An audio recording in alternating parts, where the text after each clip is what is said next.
Hi, we're Shannon and Lisa back with another video for Avita RV motorhomes and caravans. Travelling our beautiful country can get expensive, right? But it doesn't really have to be. Here's our 10 top tips on travelling Australia on a budget.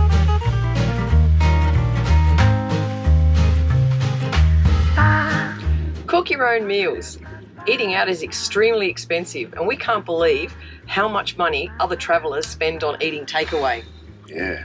For example, if you pull into the service station or local town and you want to buy your family an ice cream, instead of $6 an ice cream, just pop into the supermarket and buy a box of 4 to 6 for the price of one. That's it. Just cook as much as you can yourself, guys, because eating out is probably the #1 budget blower. Food is expensive. Very. Get used to using fuel apps when refueling your RV. Fuel is your #1 expense travelling Australia. Yes. That alongside food. Yes. And when you pull into a remote town, fuel can be 20 cents per litre difference from one service station to the next. Roll through town, use fuel apps, and there are many. Take a little bit of time and research where you're going to buy your diesel or your petrol from, and you don't think it, but over several months on the road, you can save literally thousands of dollars. That's right, it all adds up. Just in fuel. I'd rather put that $4 or $5 saved into a coffee. Hand wash as much as you can. Laundries and laundromats are expensive. Yeah. We're finding that some of them are up to $6 a load. Now, when you're in areas that clothes don't dry because the weather's bad, then you're using clothes dryers as well. So if you can hand wash as much as you can, then you're going to be saving a fortune. Especially as a family of 4, you're washing once a week all the time. All the smalls, you can hand wash them easily in your motorhome. And dress lighter.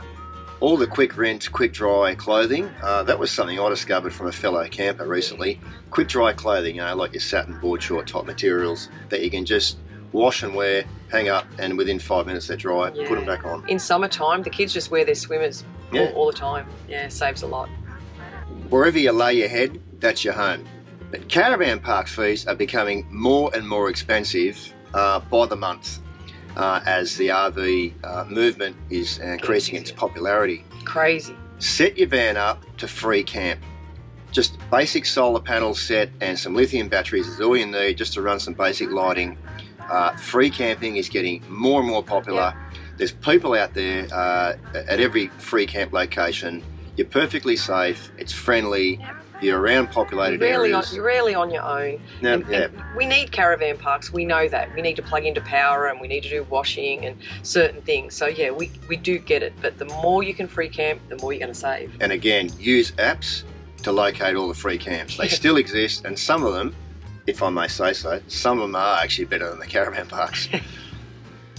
Try and restock your groceries in the bigger towns. As the smaller the town or more remote the town is, the more expensive it's going to be. So look out for your Coles, Woolies, Aldi if you can find one, because IGA and Foodworks, they're going to be more expensive. Sometimes they have deals on, but generally speaking, they're more expensive. Yeah, just stock and warehouse everything in your RV. Store it in every nook and cranny. You need to. Just save a bargain. Just bulk stock all your food. You should see where we've got toilet paper stashed. Yeah. Now, unless you have just unlimited funds, which not many people do, you can't do every tourist attraction in every town every time you stop. You just can't. So look for all the free stuff to do. And there are plenty of great free things to do. Go to the information centres, and that's a great start. Get out and enjoy your nature hikes, all the free stuff. And for all the paid tourist attractions, pick and choose the one that you really want to do. Don't miss out. After all, that's why you are travelling. Especially as a family of 4, which is what we are. We have to be really mindful of what we're spending our money on. And they're expensive. So pick and choose some stuff that you may never get to experience ever again, and maybe something that's specific to that state or even specific to that town. And don't worry about when people say, oh, you're going there, you must go and see this. You just can't. It's impossible to do it all. You came from there, I hope you didn't miss out on this. You can't do everything. You can't. When your clothes need replacing, go and visit a second-hand store. Our eldest daughter, she's just gotten right into this. What's the term for it? Op shop, trawl and op shops. I don't know. Recycling. Don't know. I can't remember. Anyway, if you can go to an op shop or a Kmart Big W to replace your clothes, you only need cheap t-shirts, singlets, shorts. Forget all the designer clothes. It's only going to get dirty. It's going to get covered in red dust or sand. You save a fortune on clothes. Worry about replacing them once you're at the end of your trip. But along the way, just pick up the second-hand ones that you can.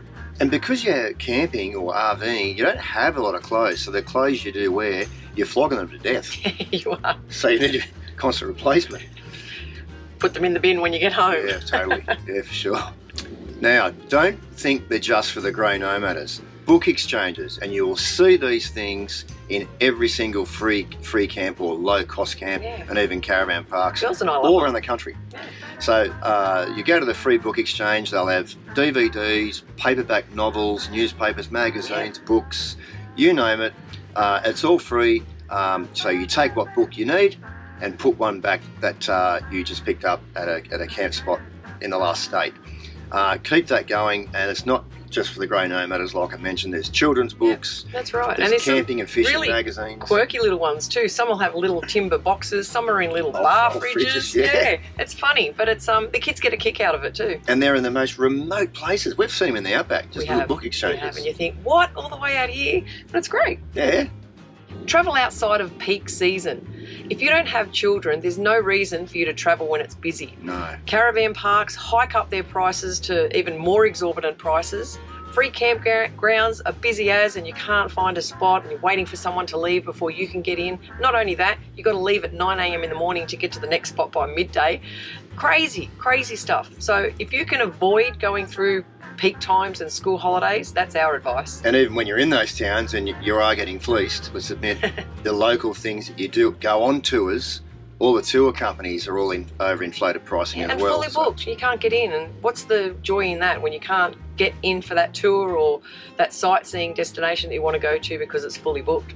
Yep. I mean, look, when we went to Catherine Gorge, Yeah. it was off season. Yeah. We got it at half price. We did. We literally had Catherine Gorge To all ourselves. to ourselves, Yeah. and it made it quite spectacular indeed. That's it. So avoid the peak season and go on the shoulder seasons or low season, even better. The whole country is yours, guys. Our last tip, go without all the luxuries. After all, you're camping, you're travelling, you're touring. You don't need all the gizmos and all the gadgets. Keep it simple. That's what's going to actually enrich your experience. I no longer get my nails done. Well, you can have little luxuries.